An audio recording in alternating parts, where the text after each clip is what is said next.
So welcome, ladies and gentlemen, signore, signori, to today's keynote session, Encounters in Citizen Science. My name is Susanne and I am your chair in this session. I am a member of Board of Directors of the European Citizen Science Association, and I'm a researcher looking at citizen science mainly through a science communication research lens.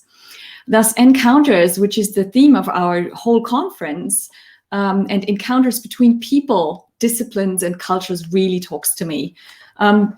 This corresponds, as we have seen throughout the conference already, to the beauty of citizen science, which crosses modes of science from basic to applied, from physics to social sciences, from university to environmental protection agencies, and so on. In this keynote discussion, we will start a chain reaction with conversations between interviewers and interviewee each, who are both leading and innovative practitioners of citizen science. And with that, I would like to jump into the introduction of our keynote speakers, and thanks for having everyone. I hope I can have the slides right now. You can see the slides right now. So first of all, we have Núria Castell. Núria is a senior researcher at the Norwegian Institute of Air Research, and she is co-chair of the EXA working group on air quality. Her research focuses on the use of new sensor technologies for environmental monitoring. And she is passionate about engaging citizens in the process of socio-technological change that required to effectively address air pollution and climate change. Welcome, Núria. Second, we have Jacob Sherson. He's Director of Science at Home and the Center for Hybrid Intelligence, and he joins us from Aarhus University in Denmark. He is organizing and coordinating online citizen science games in natural science, social science, and cognitive science with more than 300,000 users from around the world. Currently, Jacob sets up large-scale randomized control trial in hundreds of schools to test the effect of integration of citizen science in school curricula. Welcome, Jacob. Welcome also Pietro Michelucci, who is the director of the Human Computation Institute and also a visiting scientist at Cornell University. Good morning, Pietro. He received a joint PhD from Indiana University in cognitive science and mathematical psychology, and spent 10 years as an artificial intelligence advisor to federal research agencies. He supported the emergence of human computation as a formal discipline through various publications and also a national summit. He might also be known to you as the founder of the Stallcatcher Citizen Science Project, which accelerates Alzheimer research. And finally, we have Katja Meyer. She is a senior scientist at the Center for Social Innovation in Vienna, Austria, and she's studying social science with STS instruments. Her current focus is on computational social science and open data practices. She is interested in how participatory social science and citizen science can benefit from each other, and she is advocating for open science. So what I mentioned earlier was the chain reaction of interviews. So this is what this keynote session will look like. Instead of having 4 individual talks, we thought of making these people encounter each other. And this means that we have 4 interviews. First of all, Núria will start by interviewing Jacob, which means air quality sensor technologies meets online citizen science games in schools. Second, we have Jacob interviewing Katja. So online citizen science games in schools meets computational social science and open data practices. Third, we have Katja interviewing Pietro. Computational social science and open data practices meets human computation and Alzheimer research. And finally, we have the pleasure of Pietro interviewing Núria. Human computation and Alzheimer research meets air quality sensor technologies. And our expectation is that these interviews will lead to very special encounters, and we are very much looking forward to the questions that will come up. Without any further ado, I would like to ask Núria and Jacob onto the screen And I would like to ask you to keep in time. I think when my face pops up on the screen again, it's time for you to come to the end of your interview. And to all participants, please feel free to put your questions that might occur in the keynote session in the chat, or take them with you, because we will have the opportunity to meet all speakers in the social room on Zoom after this keynote. Right, and with that, I give over to Núria interviewing Jacob. Thanks, Susanne. So maybe, Jacob, maybe you can start telling us a little bit about your first encounter with citizen science. Yes. So my first encounter with citizen science was, I'm an experimental quantum physicist, and about 10 years ago, I had my lab and my experiments, and I had a challenge. And then I had this idea that we could take this challenge and then we could turn it into a game. It's an online citizen science game. And that turned into what we call Quantum Moves. And so it deals with quantum physics. I won't talk so much about that, but we were a little bit surprised, because a little bit after the launch, we had something like 300,000 people playing these games. And so for us, it was sort of a overwhelming success of taking games and trying to transform them into research challenges. And suddenly we sort of had not just the perspective of solving natural science challenges, but also with all of that data that we had, sort of the perspective of turning this into a lab for studying how we solve problems, so that we could generalize that. And from that, we sort of said, okay, if we have these games, we really should contrast that with social science challenges that are sort of a little bit more abstract, that can sort of make the link to the social science and cognitive science research that we have. So we started expanding the portfolio, and that became Science at Home, which we have now sort of expanded all the way to cognitive science, where we have a new suite of games that allows us to do cognitive profiling using games, and also a creativity suite. And with all of that, the idea is to be able to mix all of that together to find out how technology and humans can interact in the best possible way. That's what we call hybrid intelligence. That's really interesting. So when it comes to this technology and this hybrid intelligence, what role has citizen science in it? So I think that the mixture of technology and artificial intelligence and citizen science is extremely exciting, especially now, because we are seeing so much of it emerging. We have a project now which is sort of a meta project together with, for instance, Pietro and also Muki and other researchers, where we try to view the entire field of citizen science through a computational lens. So we try to take citizen science projects from the whole spectrum and then ask the question, what are the sort of cognitive challenges that are being overcome, and can we contrast that with what kinds of computation would be sort of possible to help support that activity. And so our fields are sort of at two opposite ends of the spectrum, you could say, sort of in terms of citizen science. I start out with a very mathematical kind of challenge. It's all digital, and it's sort of lends itself very much to being solved also by modern reinforcement learning or machine learning efforts. And then on the other end of the spectrum, we sort of have your kinds of research, participatory sensing, where you sort of move more and more out in nature. And sort of bridging that gap, I think is really interesting, that from a computational point of view, we have some projects in between. And those projects are projects like Galaxy Zoo, where we have sort of, we think of it in terms of a digitization or a physicality axis, that we have our folded problems or quantum moves problems that are very mathematically well defined. And then in these sort of Galaxy Zoo or Zoo Universe types of problems, then you've taken an element of reality that means that it's no longer sort of something that can just be computed on computers. We need human subjects on players and participants in order to get consensus on that. And then on the other end of the spectrum, we have these sort of very physical encounters where people in iNaturalist or in participatory sensing have to move out in nature in order to solve these problems.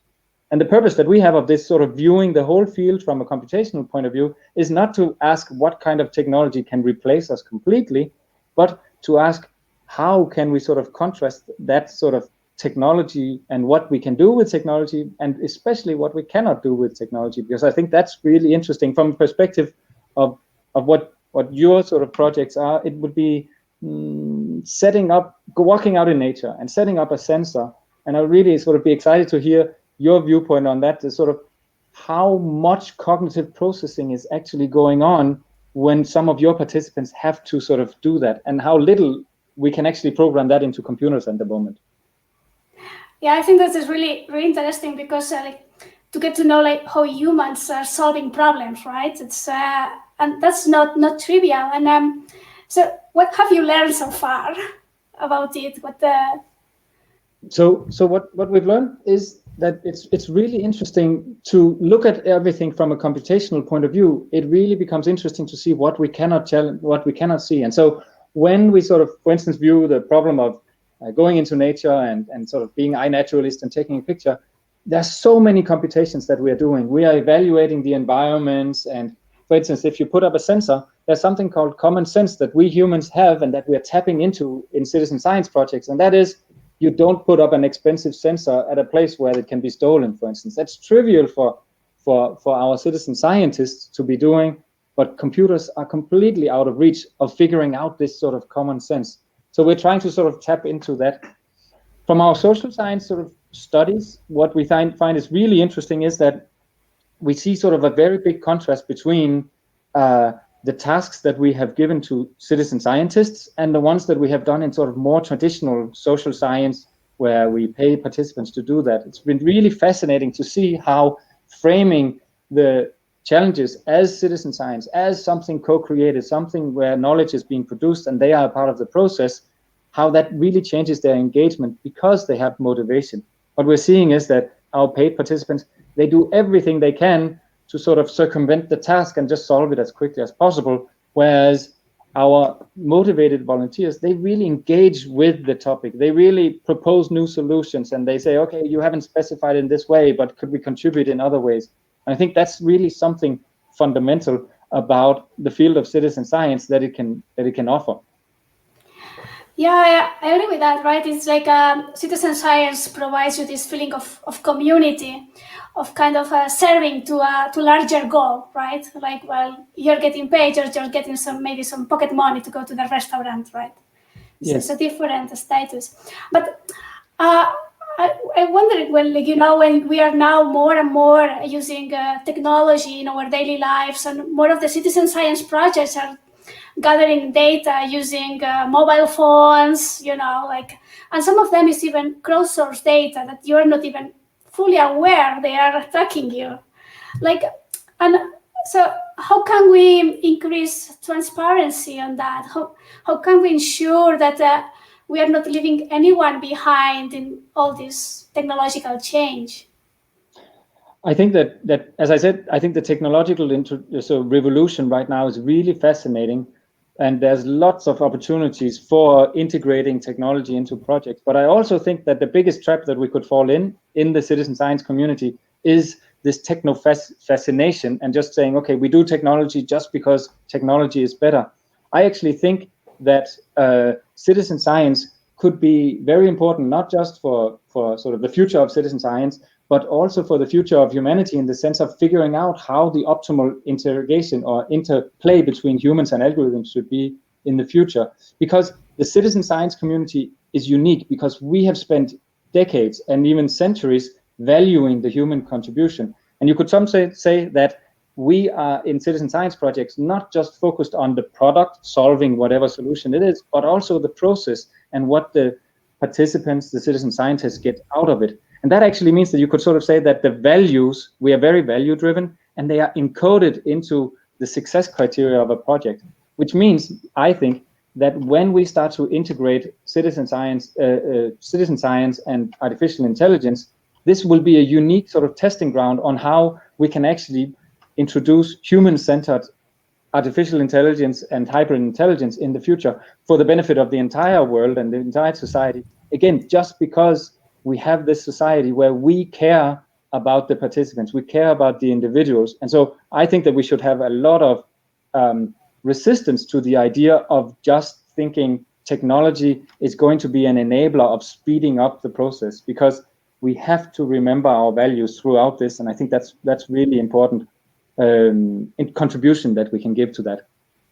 When you talked about this sort of leaving people behind, I think that one of the opportunities that we have with the technologies that are coming now is that I think that we have these sort of isolated islands of experiences in all of the projects. So we will be seeing that technology will be helping us. You could say that it could be sort of like a Netflix of citizen science projects, that there will be much more emphasis on how is it that we can understand the individual participant, how can we understand what they would be willing to engage the most with. But I think that, as I said before, I think that's really important that when we develop this Netflix of citizen science, that we do it preserving our values. And preserving our values is going to be sort of the key to preserving also that human contribution. That's why we study, for instance, creativity, because we don't know what creativity is and we have absolutely no idea on how to put it into algorithms. And I think the citizen science community is going to be one of the keys for finding out how we could do that. Yes, sounds really interesting, because I think, and as I'm listening you talking, I think you are more like the technology as a service for the society, while I feel sometimes now is the society serving the technology or the big companies behind that technology, right? So putting a human focus onto technology. Exactly, and I think, as I said, this project of viewing all of citizen science through a computational lens is not only going to show new possibilities for AI and humans to interact, but it's also going to bring unique value and appreciation to all of the things that we maybe haven't appreciated before. We haven't maybe really fully appreciated how complex a process it is when we send people out in nature to do some things, or when we send people to interact with each other and try to commonly find solutions. I think that when we try to put sort of technology into that loop, then we appreciate the humanness even more. And I think that's very sort of a positive story to tell about technology. I do think that what we do need to be developing in this sort of age of technology is that we do need to be developing the ways in which we can have technology that helps facilitate these sort of interhuman processes. In one of our projects, we're sort of developing what we call the Citizen Science Notebook, which is sort of an online tool in order to sort of take all aspects of the research cycle into account. So you can have your data there, you can plan your data, you can also sort of have discussions, you can write research papers collaborative together with others. And I think these sort of small steps into the digital sphere, but preserving this element of co-creation and taking that as a challenge for the future of sort of project development is something that I'm really excited about. Yeah, collaboration. I think that's one of the key words to make things happen. But just I'm curious, do you see in the future, maybe in 20 years, like machines having values? So I think that we need to have, let's say, values imprinted into it. And I think that the way that we can ensure that machines will have values is that they are sort of continually created, that they are created, as you said before, as a service. So, for instance, if we had a really efficient AI and it could be sort of told us by aliens for how we should have it, would we want to have it? Probably not. We would want to be the co-creators of the process of digital interactions of the future. And I think the citizen science community is exactly sort of the place where we can sort of step that boundary, because we are sort of, as a citizen science community, we're sort of situated perfectly between technology and social science and cognitive science and the real world and challenges that we have there. I think all of that is really brought together in an interesting mixture in the citizen science of today and the citizen science of the future. And I think we should be proud of that. And so remember, so we should value the human contribution, and we should keep sort of expanding that and doing everything that we can, that technology becomes the enabler of more and more sort of human interactions and human problem solving. I think that's the idea. That's it, yeah. Thank you very much. Right. Okay. Thank you both. This was already really fascinating, and I think. Jacob, you have created the first meme of the conference, or maybe not the first, but the first meme of this keynote session with the Netflix on citizen science. Thanks a lot, Núria, for interviewing Jacob. And Jacob, please stay on the scene because it's your turn next to interview Katja. And I would like to get Katja onto the stage. Thank you. Hi there. So Katja, I've been really looking forward to this conversation. And so maybe will you first sort of share your first encounter with citizen science? Yeah, sure. Well, it's not an easy answer, though, I have to say, because it has to be at least threefold, I think, this answer to me, because first of all, I came across crowdsourcing activities much earlier, before there was the term citizen science. Indeed, I was, for example, a proud collaborator of SETI at home, if some of you still remember that, looking for extraterrestrial life patterns. I was folding proteins, I was shuffling the ways of nuclear particles, never thinking about citizen science, but just being fascinated by the power of collaboration and sharing resources and infrastructures and what you can do with that and what opportunities this might create if we would think it even further. So this was the first encounter, if you like. Then the second dimension of my encounters with citizen science was more via my engagement as activist for digital justice and open science and open data. So there was a vivid debate, I remember, mostly among rather fundamentalist open science advocates, whether citizen science should be counted as open science or not. And I would say yes, without any doubt. Because I see openness not only as a yes or no question, first of all, and it's more like a gradual evolvement, and it comes in many different shades and forms and many different practices. So yes, citizen science to me is open because it opens up the scientific process, as also Jakob, you have just very brilliantly explained to us. It opens up the scientific process to other types of knowledge and expertise, and it can, exactly this process can bring so much more scrutiny, but also so much more authenticity to what science in society is doing. So yes, for me, citizen science is part of open science, and science is always in society and not something detached and untouchable anyway. So that would be my second encounter with a more critical view on citizen science. And there I became really interested in citizen science myself and what it does, and why there are all these debates, and who I found out there is a community, there is journals, there is all these things happening. Great. And then this brings me to my third encounter with citizen science. I'm trained as like after studying physics a long time ago, I was trained as a social scientist, and I have a very strong background in participatory social research, but also in feminist theory. So I was wondering why so many of my peers and colleagues have actively criticized the term citizen science and rejected it as epistemic exploitation or brain slavery. And they were just seeing this level of crowdsourcing, but not at all. They were not looking at all these other exciting opportunities that I could see that come with this power of collaboration in whatever form it may show itself. Yeah. So think about the digital platforms, think about what Jakob, what you have just told us. And there are so many new opportunities for collaboration, but also for deliberation, that is just fascinating. So I was really interested. Why are they so critical about it? And only then, coming from my background in participatory social research and activism, I really started engaging more with citizen science, and I became really interested also in this intersection of those very different realities of citizen science, but also citizen social science, if you like. And at this intersection with these very different epistemic cultures, you think of, for example, the differences in tools that we have in the social sciences and the natural sciences. Think about the level of reflexivity on the ways we use those tools. There's a lot of difference. But then on the other hand, there's not so much difference, because think about the goals and challenges. I think the natural and the social sciences, they share a lot in terms of what they want to produce. And when you said you are also interested very much in the process, and also, of course, in the outcome, but the process has a lot of more interest, that is raised in interest, increased in interest. That's the same in the social sciences as well. And this modus of reflexivity you can turn on your method. It's just fascinating, I think. So those are the three first encounters. A wide range of encounters. Yeah. I think sometimes it's not useful, and sometimes it is useful to be talking about demarcations between words. But it is to some extent very useful to sort of think, okay, what is it that we mean by a word?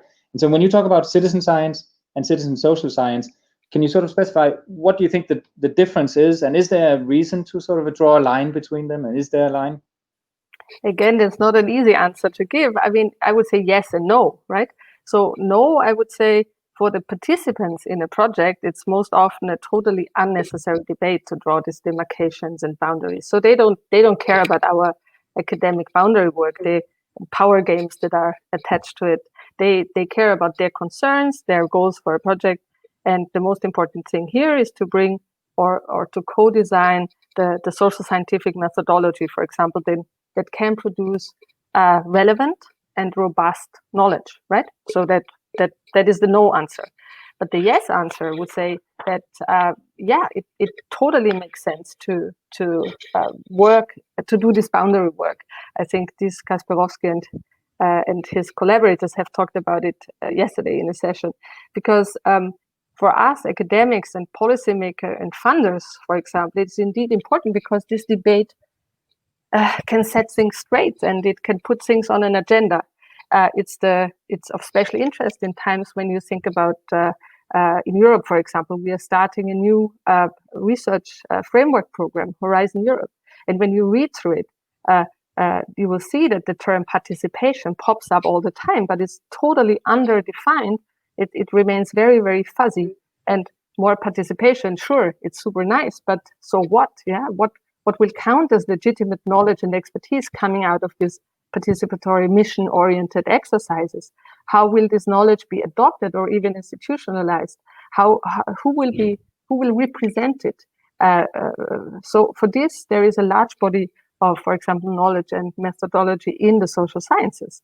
And I think this is something we can bring also into the debate on citizen science in all the additions to, for example, what have you shown to us before in your interview, Jakob, you know? So this is a whole body of knowledge that has maybe not been tapped in the way it could have been. So I'm currently co-editing a special issue with some colleagues that are also at this conference on citizen social science, where we are especially interested in this intersection and are actively asking for a critical stance between these ideas of active citizenship on one hand, and on the other hand, what some would call data commodification. And what kind of methodology would be adequate to tackle this? So it makes sense to work on this, but more in academic realms, I think. Mm. So sometimes when so one way that I sometimes sort of think about sort of a distinction between social science and the citizen science parts is that sort of whether the challenge that you want to solve is sort of a part of your academic domain. So you could sort of say, are you interested in the process or in the product in some sense?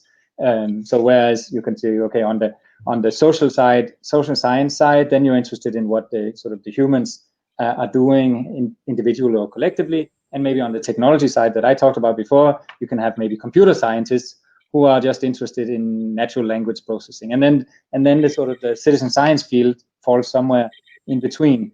So can you sort of reflect on what do you think that it does for you as a social science researcher when you are sort of combining your research methodology, but then also with a goal orientation that you are sort of entering into a project that you are, let's say, on one hand studying, but maybe also sometimes facilitating? What does that do to you as a researcher? Yeah, well, it does a lot. It has done a lot in the last 20 years that I'm doing the participatory research, of course, without even calling it citizen science. So maybe first of all, it's important also to keep in mind that this term citizen social science or social citizen science, as it's out there as well, has to be regarded also in a very broad sense. So these include any approaches dealing with participatory methods directed to address social concerns. You can say that in a very generalized definition, if you like. Yeah. And maybe before I start to go into my own experience, I want to make clear that what we see, however, is that there is a mix-up sometimes with the term participation, right?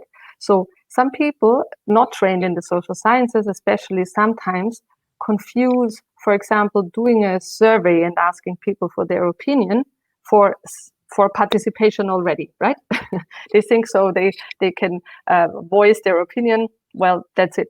That's participatory approach, but that's not it, right? So when we talk about participation, we talk about much more. We talk about more involvement, but also more stakes and more responsibilities. And for that, it needs skills. It needs skills from us as researchers to build a safe space where those things can happen, whether you do it on a digital platform or you go out in the woods.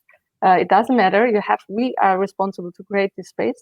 And also, it's important that we kind of meet all the participants at eye height, and have a very balanced view on what is regarded as expertise and what power is also attached to this kind of expertise. So that's just to set it straight. But this is not easy.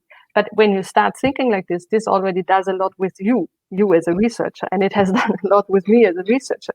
First of all, you become very humble, and sometimes you become a little bit stressed because there's also a lot to keep in mind all the time. But being trained in participatory approaches and being trained in feminist epistemology, I learned very early on to put on many different hats and appear in many different roles. So the trick that I learned in all these years is keep a transparency and a really good documentation. This is, first of all, really important to kind of set straight the methodological rigor, the research integrity, right?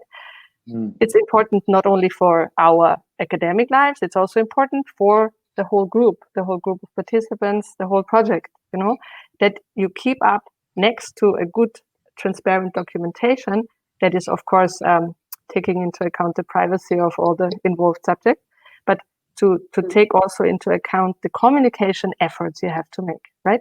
So for a more radical participatory project, you have to learn to calculate a lot of time and also maybe funding for this communication process and also for the translation process, because sometimes you need to translate between the different languages and epistemic cultures.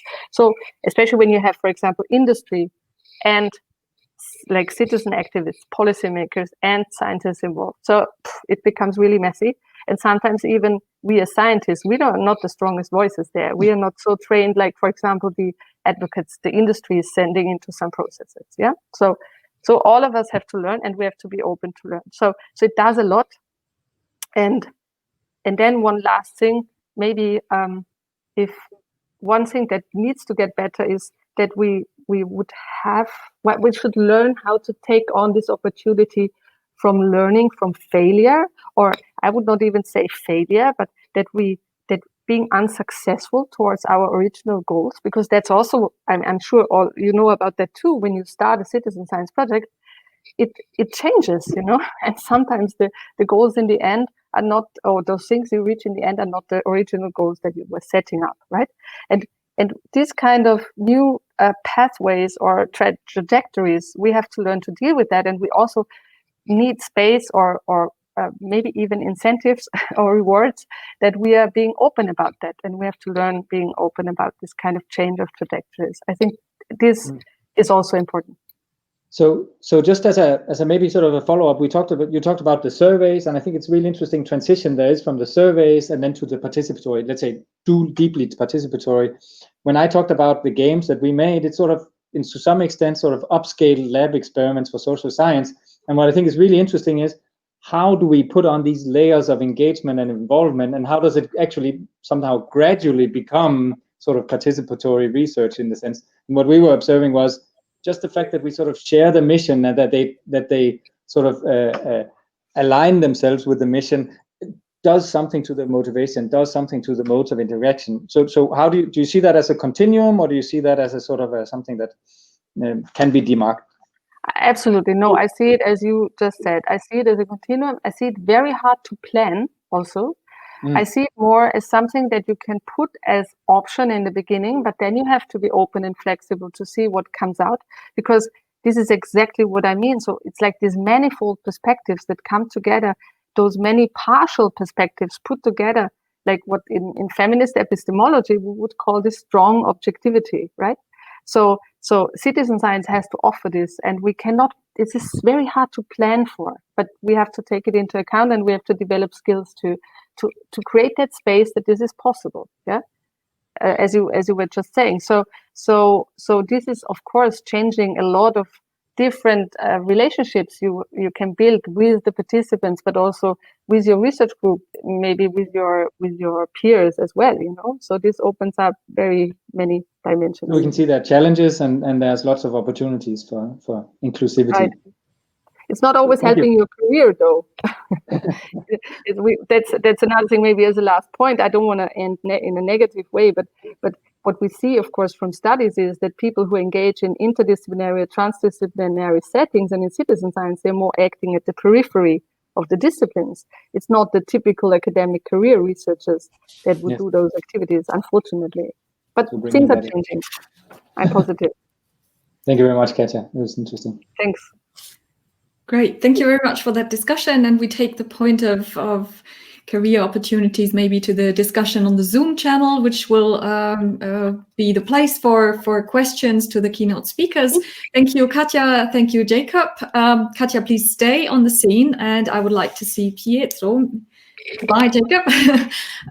Pietro and Katja and Pietro, it's time for your interview. Yeah, so I'm sure there's a lot of different strands that we could take up, but I was asked to start with the first question about how you did discover citizen science and why it has become so important and fundamental to your research. Yeah, so the first thing I actually want to say is that this isn't our first encounter. You reminded me this is our second encounter. And I think that's important because our first encounter was at an open science workshop in Vienna. And it was there that we intersected this idea of citizen science with open science. And it's nice to see that we're having this conversation now where that intersection, I think, has evolved. So yeah, regarding my first encounter, so I think it all began in middle school, actually, when I discovered the magic of computer programming. It was amazing. It was like discovering a new power. I could give a machine instructions and it would follow these instructions and do exactly what I wanted it to do. And my friends and I would program these games for each other, very simple games. And I could even create my own games. And then the computer would sometimes beat me at my own games, and in some sense, the computer was smarter than I was. But this only worked with certain kinds of games. So one game that I enjoyed was Mastermind. Where you have the sequence of colors and you have to guess it with some feedback, and that was very much a symbolic reasoning kind of game. But then when I tried to contemplate programming something like Trivial Pursuit, that would require a massive knowledge base, there was no point in even trying that. That was something that required this world knowledge. And I think this was sort of this sense of disparity between human and machine thinking was heightened when I did this project in high school on computerized speech recognition. And something that's come so easily to humans was so hard to get a machine to do well, especially at that time. And I think still today, Siri still makes mistakes. So I was enthralled by computers, but I was fascinated also by human behavior. And and I realized if I'd become a computer engineer, I would have ended up living in a cave. A very cool, technologically advanced cave, but a cave nonetheless. I wanted to also study psychology. And there was this emerging field at the time called cognitive science that combined those interests. And so I enrolled at the University of Rochester, and I started working with these things we called connectionist models, known today as neural networks. And we use those to sort of study human thinking, modeling human thinking in machines, but also as a way to try to figure out how to make computers think in more human-like ways. And this sort of gave rise to this this metaphor for me of neural networks, which was very present because at that time it was sort of the heyday of the internet, but it was pre-web. So the internet was becoming more popular. People were emailing, and I started to think about the internet as sort of a neural network that was connecting all these different human nodes. And that was a fascinating idea that maybe we could create some kind of global intelligence, but I had no idea how that might work.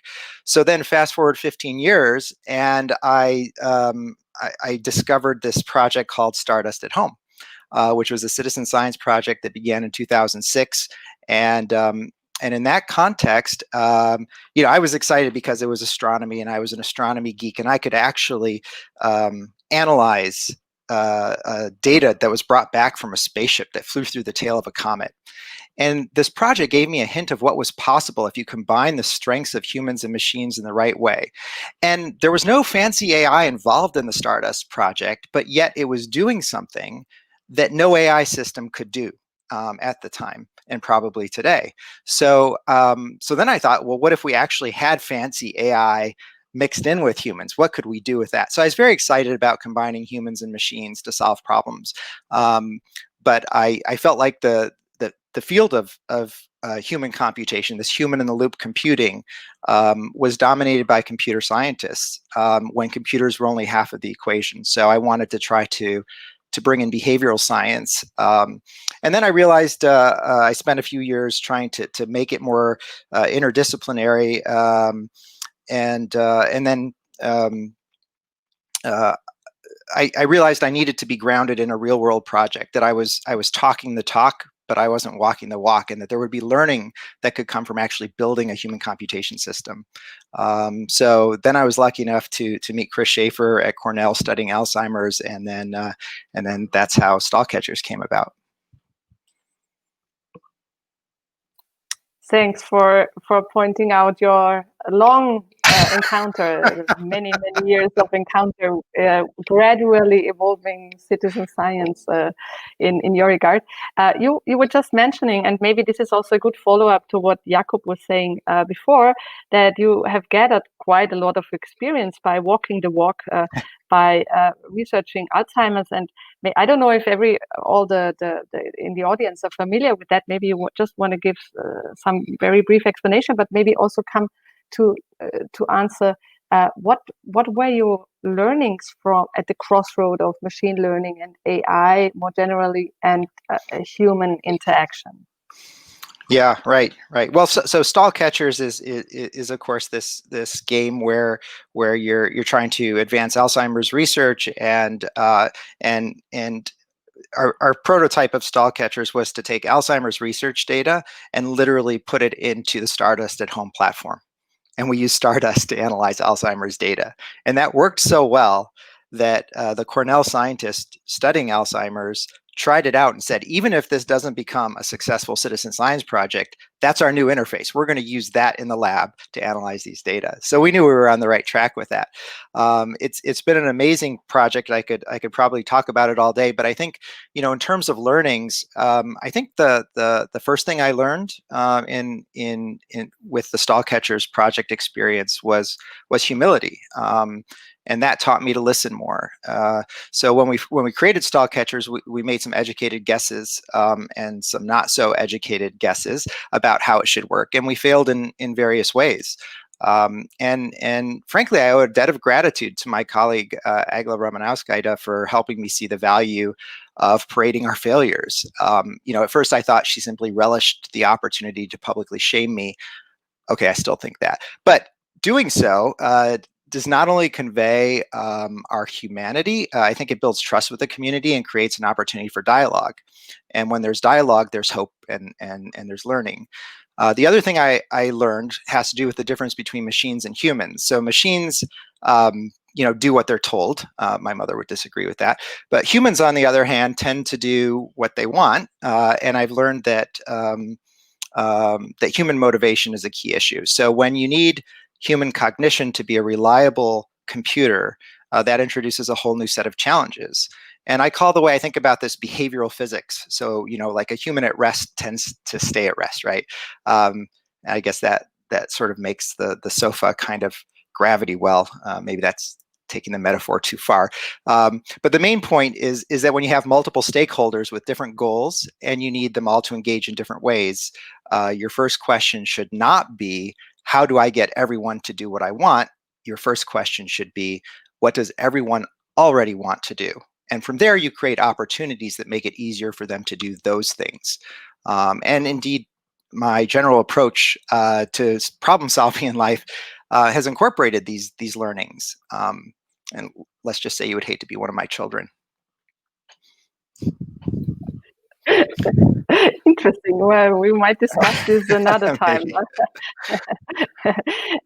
I think and we have used quite some time already, so maybe let's go into a particular point that I would be interested in from your learnings, which brings me to the question about ethical standards, right? And the question on, especially when I think what you explain on what the opportunities are by combining in this way our knowledge on artificial intelligence and humans, for example, or human interactional behavior, I would think immediately, oh, cool. So this would be a very interesting way of making artificial intelligence also more open, more explainable, more transparent, to see how it works, kind of to put a lot of different lenses on it.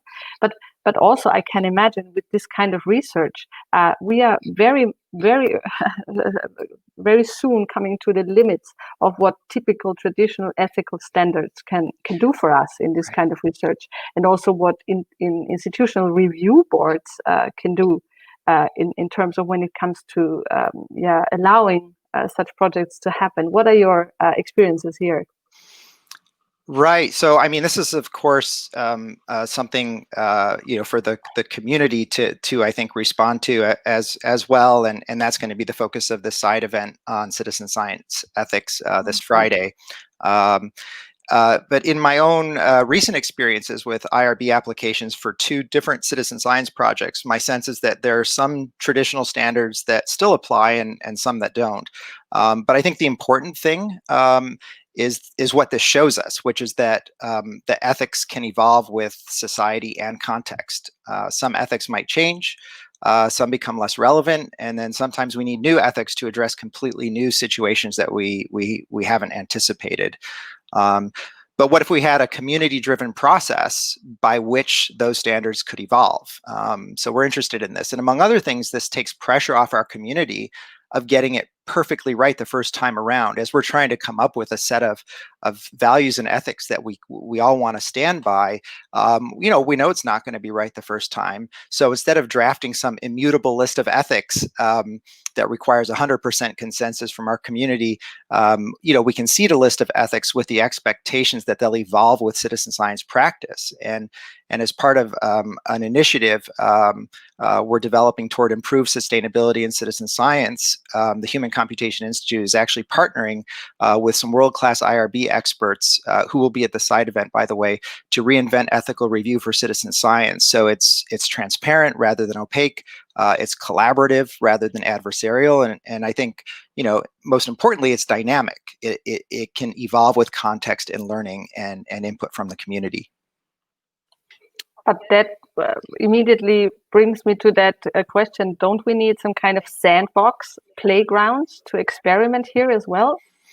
Right. So yeah, and I think so in advancing the science of citizen science, and I think this very much intersects with what Jacob was describing. Jacob and I recently rediscovered each other, and we're excited to be collaborating.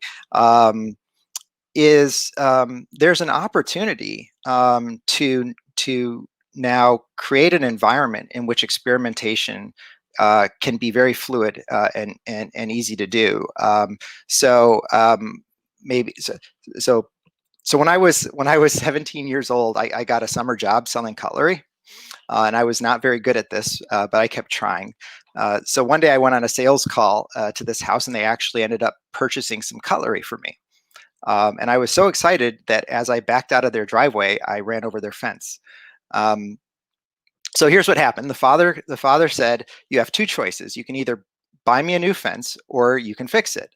And since the total sum of my money at that moment was what I had just earned from the sale of the cutlery, I decided my best option was to fix the fence.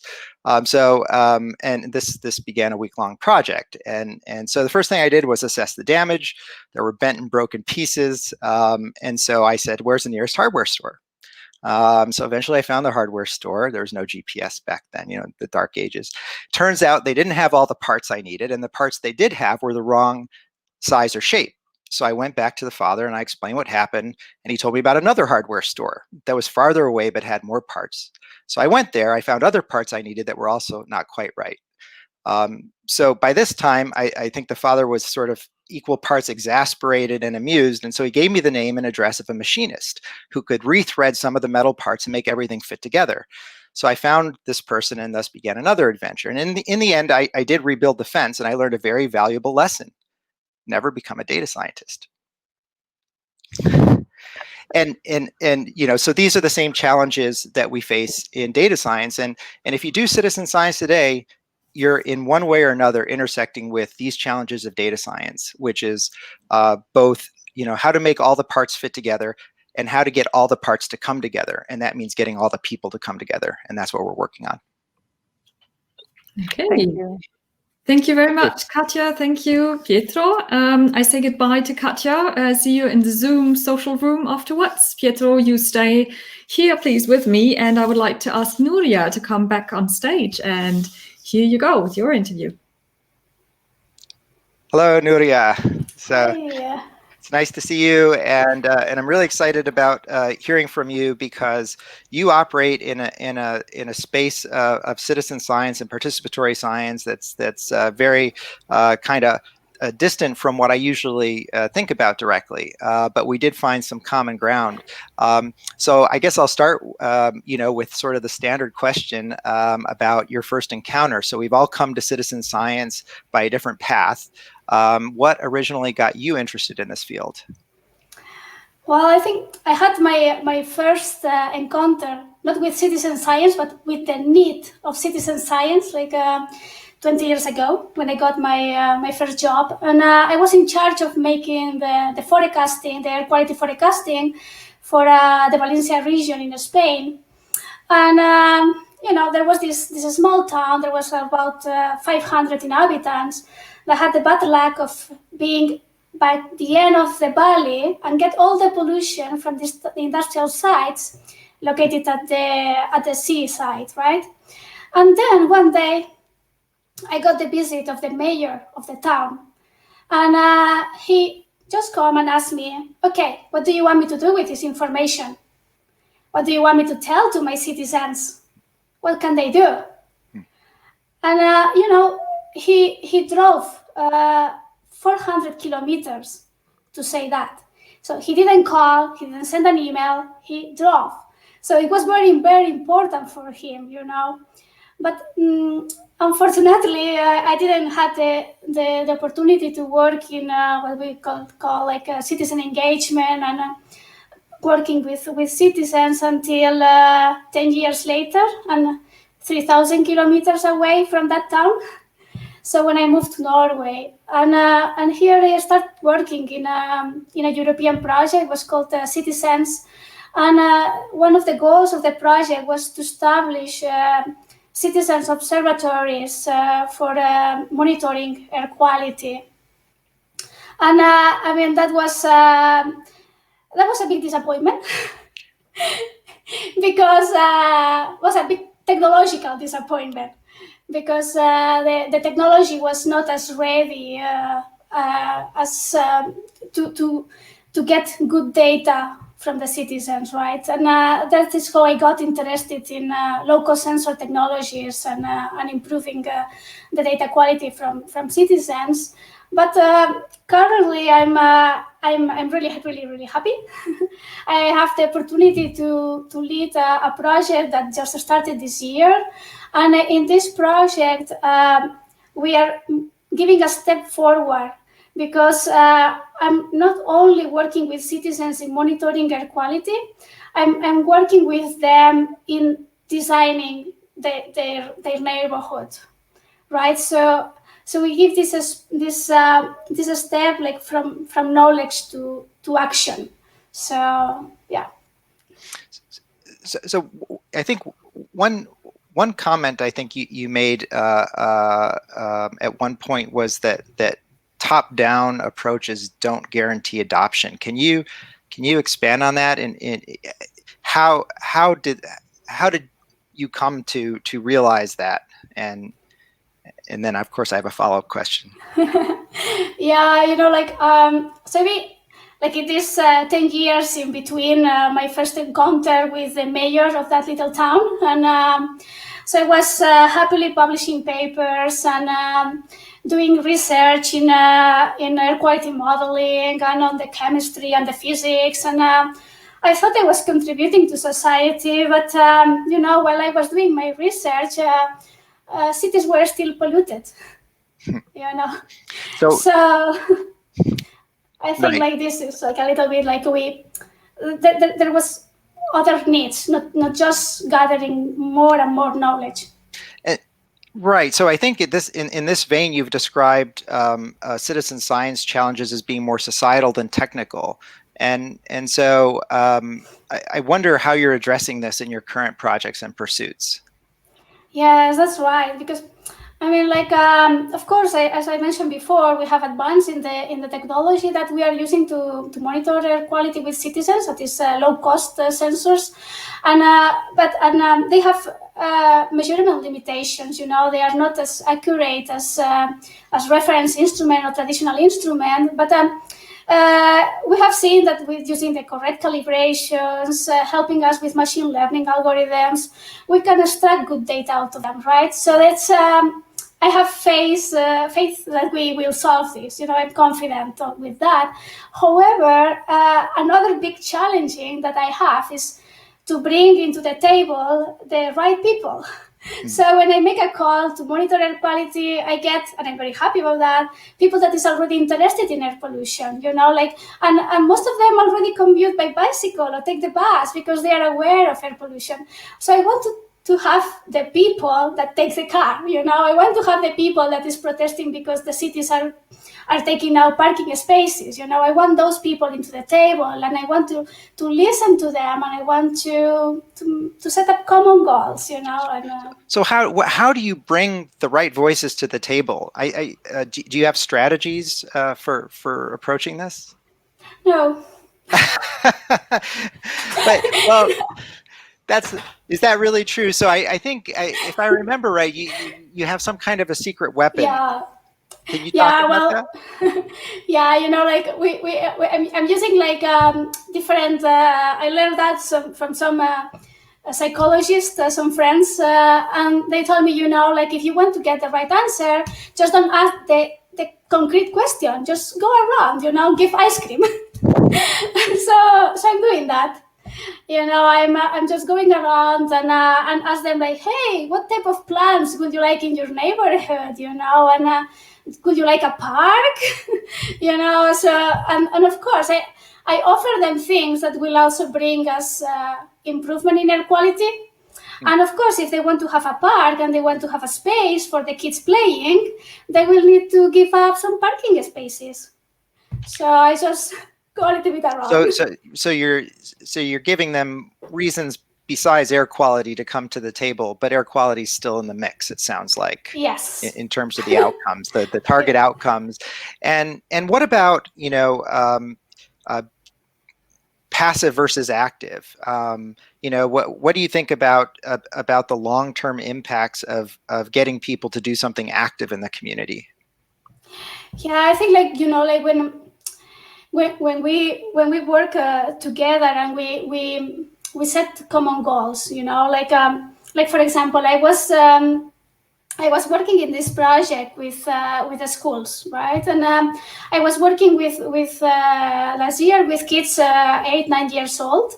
And now they are so passionate about what they are doing. They are so engaged, and they have one thing that is really, really great, they come back home and they talk with their parents about what they are doing in their daily life, in the school, and they're talking to them about this air pollution. And I give them just paper and Vaseline, and just to stick there like the particles. And that's a method of measurement that will not make it to any policy.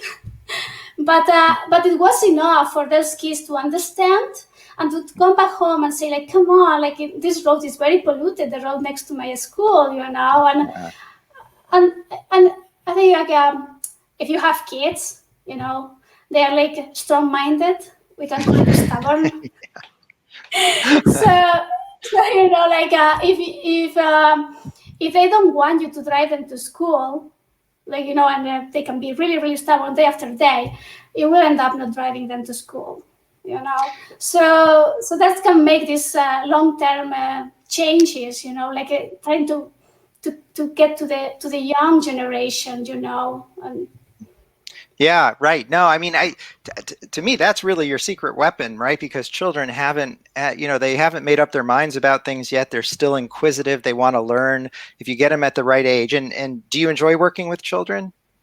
Yes, I do. I mean, it was fascinating, and I think like the most saddest thing for me because was that I work in Norway, and I don't speak so fluent the language, so I could not really follow some of them. But happily, the kids are really good in English at this age, so it was amazing. And one of the things we did in this project was there was this international conference of city changers where there were like mayors from all over the world, urban planners, decision makers, and we invite 3 children from the school, you know, 8 years old, to participate in that conference. And they were so brave that they just went there and talked to an audience of 100 people and explained what they did in their project and why they thought it was important, you know. And I think they convey the message much better than I could have ever done, you know, like.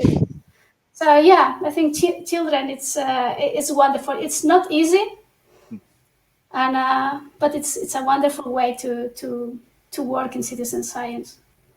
Yeah, it sounds like in many ways, you know, children are the hope for the future, and maybe we start planting those seeds through citizen science engagement in all different ways. Yes. Well, thank you very much, Núria. Thank you, Pietro. Okay, thank you, Núria. Thank you, Pietro. Thanks to all the speakers. I don't even try to sum up what all the contents and the encounters that you've just experienced. Thank you so much to everyone, also to all the questions that already came in.